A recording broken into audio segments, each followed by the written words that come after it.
rekan-rekan operator sekolah semuanya. Wah, saya benar-benar antusias banget nih bisa ngobrol dan membedah materi kita kali ini bareng kalian. Kita semua tahu ya, kalian ini ibaratnya ujung tombak kelancaran data pendidikan di Indonesia. Nah, hari ini kita lagi pegang satu dokumen yang udah ditunggu-tunggu banget, yaitu Panduan Dapodik versi 2027. Jujur aja, ini bukan cuma sekedar update minor atau perbaikan kutu biasa, tapi ada perubahan besar-besaran yang bakal ngaruh banget ke rutinitas kerja kalian tiap hari. Oke, tanpa berlama-lama lagi, mari kita kupas tuntas pembaruan raksasa ini biar kalian benar-benar siap tempur pas aplikasinya nanti rilis. Oke, sebelum kita menyelam lebih dalam, ini dia agenda cepat kita hari ini. Pertama, kita bahas status rilis 2027. Terus kedua, syarat perangkat keras yang baru. Ketiga, update rombel khusus. Keempat, soal validasi status orang tua. Dan kelima, aturan baru integrasi PIP.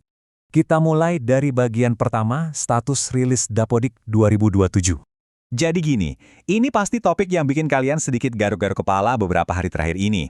Sebenarnya aplikasinya itu di mana sih? Nah, pertanggal 18 Juli 2026 kemarin situasinya lumayan jelas tapi ya agak sedikit mengecoh. Untuk panduan atau manual resminya, itu udah rilis ya, udah bisa kalian unduh dan baca langsung.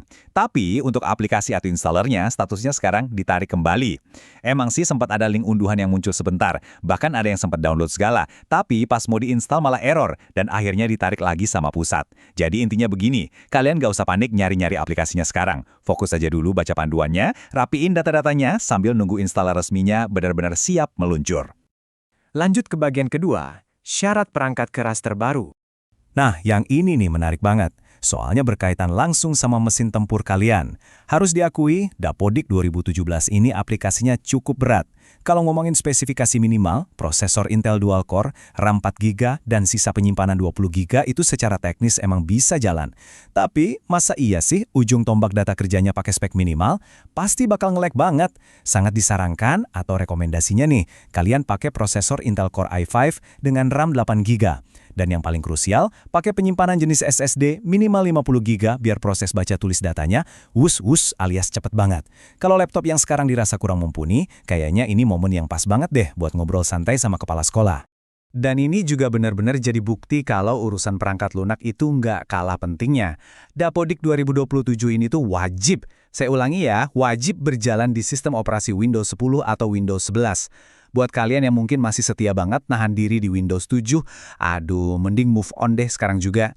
Soalnya kalau kalian maksa pakai Windows 7, wah udah jaminan deh bakal sering ketemu sistem error pas lagi asik-asiknya entry data. Terus pastikan juga kalian buka aplikasinya pakai browser Chrome atau Mozilla, biar tampilannya mulus dan sempurna. Oke, masuk ke bagian ketiga, update rombel jalur khusus. Mesin udah beres, sekarang kita ngomongin fiturnya. Kabar baiknya, banyak dari kalian yang bisa agak santai di bagian ini. Kenapa? Karena update rombongan belajar atau rombel yang ini tuh sifatnya sangat segmented banget. Pertama, ada menu rombel keaksaraan, tapi ini eksklusif cuma buat PKBM dan SKB. Kedua, ada rombel pembelajaran jarak jauh, ini khusus buat SMA yang memang ditunjuk resmi buat ngadain PJJ. Terus yang ketiga, ada rombel ke pekerjaan luar negeri. Intinya sih gampang, kalau sekolah kalian nggak menyelenggarakan program-program spesifik tadi, ya menunya nggak bakal nongol di aplikasi, jadi kalian nggak usah repot-repot nyari fitur yang emang bukan jatah kalian. Tapi ada pengecualian nih buat teman-teman di sekolah dasar, khususnya SD negeri di daerah tertentu. Ada update keren banget yang namanya kelas rangkap. Yang bikin salut, alur kerjanya ini bener-bener rapih. Jadi nggak mulai dari sekolah kalian nginput-nginput manual, melainkan dari dinas pendidikan yang turun tangan lebih dulu masukin NPSN sekolah. Habis itu, tugas kalian di sekolah tinggal ngeklik tarik data di aplikasi. Simsalabim, menu rombongan belajar kelas rangkap langsung otomatis muncul di Dapodik kalian. Benar-benar sebuah birokrasi rumit yang disederhanakan dengan cantik, jadi 3 langkah gampang. Kita lanjut ke bagian keempat, validasi status orang tua. Nah, kalau yang sebelumnya khusus, yang ini sifatnya universal. Artinya, bakal ngefek ke alur kerja semua operator se-Indonesia. Dulu kan sering banget tuh kejadian data invalid gara-gara orang tua siswa udah meninggal, terus datanya dikosongin atau dihapus karena bingung. Di Dapodik 2027 aturannya putar balik. Sekarang kalian wajib banget ngisi status hidup atau wafat. Dan ingat ya, ini secara spesifik berlakunya untuk orang tua kandung aja. Jadi, poin pentingnya, jangan pernah hapus data identitas ayah atau ibu kandung yang bersangkutan. Datanya biarin aja lengkap, kalian cuma perlu pilih statusnya. Siap-siap aja nih, pas aplikasinya dirilis nanti, pasti bakal banyak notif peringatan merah di profil siswa yang minta kalian buat segera validasi status orang tuanya. Dan sampailah kita di bagian kelima, aturan baru integrasi PIP. Ini dia yang kita tunggu-tunggu, puncak dari segala update. Saya yakin 99% dari kalian pasti sering banget atau malah udah capek kali ya dengar pertanyaan dari wali murid kayak gini. Pak Bu, anak saya diusulin PIP nggak sih? Kok anak tetangga dapet, anak saya nggak? Bener kan? Selama ini, usulan PIP itu kayak jadi beban tambahan aja buat pihak sekolah yang harus masukin datanya secara manual. Tapi sekarang, kalian bisa sujud syukur, soalnya fitur usulan PIP manual dari sekolah itu resmi dinonaktifkan. Betul sekali, sekolah udah nggak bisa lagi asal usul-usulin nama siswa lewat Dapodik. Kenapa bisa gitu? Soalnya sekarang semuanya udah otomatis nyambung alias terintegrasi penuh sama DTKS, Data Terpadu Kesejahteraan Sosial. Terus, datanya juga langsung sinkron sama web Si Pintar. Jadi kalau besok-besok ada orang tua yang datang ke sekolah buat nuntut soal PIP, kalian tinggal senyum manis dan jawab, "Maaf Bapak Ibu, sistem Dapodik udah otomatis narik data dari pusat berdasarkan DTKS." Beban kerja yang satu ini akhirnya benar-benar terangkat dari pundak kalian. Melegakan banget kan? Oh ya, sebagai penutup untuk update fitur, ada satu perbaikan kecil tapi bikin kerjaan jadi jauh lebih nyaman. Kalau kalian perhatiin di beranda aplikasi Dapodik nanti, informasi soal implementasi kurikulum sekarang udah dimunculin spesifik untuk masing-masing rombongan belajar. Jadi nggak cuma nampilin info global sekolah lagi. Dashboard kalian sekarang ibaratnya jadi cermin yang benar-benar nampilin kondisi aktual sekolah kalian sampai ke tingkat kelas secara detail. Wah, gak kerasa kita udah ngebedah semua perubahan penting dari panduan Dapodik terbaru ini ya. Mulai dari ngecek spek laptop, bahas rombel kelas khusus, validasi data orang tua, sampai kabar gembira soal sistem PIP yang udah serba otomatis. Sekarang, tersisa satu pertanyaan penting buat kalian semua. Panduannya kan udah di tangan nih. Pertanyaannya, apakah perangkat keras kalian? Dan yang lebih penting, data-data siswa di sekolah kalian udah benar-benar siap buat nyambut peluncuran installer resminya Anti? Saran saya, mumpung aplikasinya belum beneran rilis, manfaatin waktu jeda ini sebaik mungkin buat beres-beres catatan data siswa atau mungkin sekalian upgrade laptop. Terima kasih banyak udah ngikutin pembahasan kita kali ini ya. Tetap semangat, jaga kesehatan, dan selamat nyiapin data yang paling akurat untuk memajukan pendidikan Indonesia. Halo semuanya, selamat datang di sesi bedah panduan kita. Nah, kali ini kita bakal membedah tuntas buku panduan aplikasi Dapodik versi 2027. Kalau Anda kebetulan adalah ujung tombak pendataan di sekolah, yuk bersiap-siap. Kita akan pastikan Anda benar-benar siap tempur buat mengelola data paling krusial di instansi pendidikan Anda. Oke, ini dia peta jalan kita hari ini. Pertama, kita kenalan dulu dengan Dapodik versi 2027. Kedua, persiapan dan kebutuhan sistemnya. Ketiga, masuk ke instalasi dan registrasi. Keempat, cara mengelola data pokok pendidikan. Dan terakhir, yang kelima, soal validasi, sinkronisasi, dan peran masing-masing pengguna. Kita langsung masuk ke bagian pertama, mengenal Dapodik versi 2027. Coba bayangkan, aplikasi ini bukan sekedar perangkat lunak biasa buat input data. Sama sekali bukan.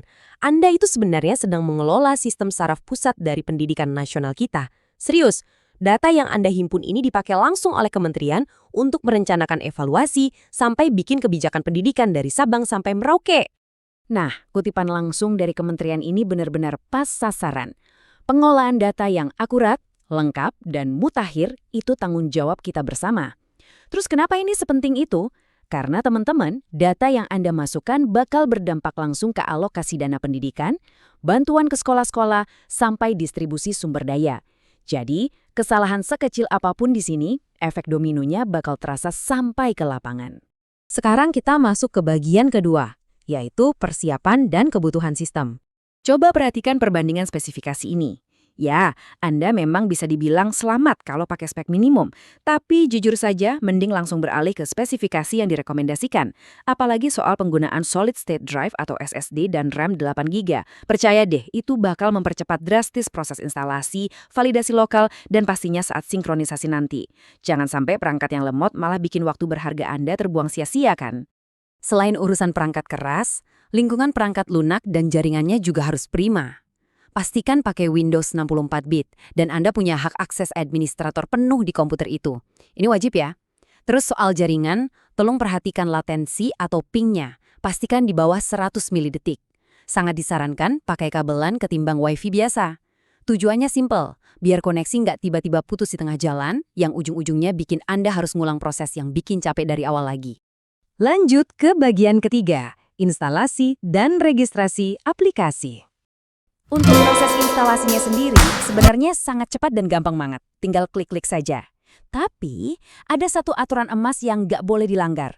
Pastikan Anda selalu mengunduh installer resminya hanya dari situs web kementerian.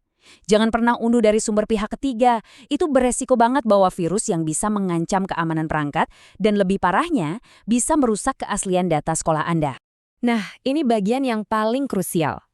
Kalau Anda pasang aplikasi ini di komputer baru atau misal habis ganti perangkat keras, fitur tarik data ini wajib banget dieksekusi. Kenapa?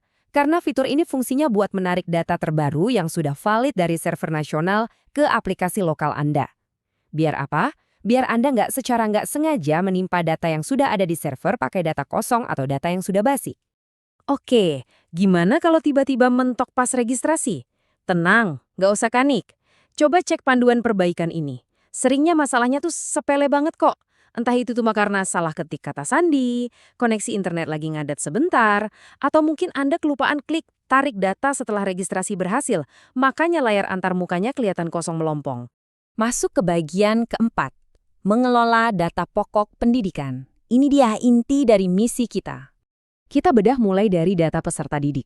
Tolong diingat, setiap isian di sini, dari biodata paling dasar sampai status kesejahteraan, itu harus benar-benar akurat dan cocok sama dokumen resminya. Kenapa?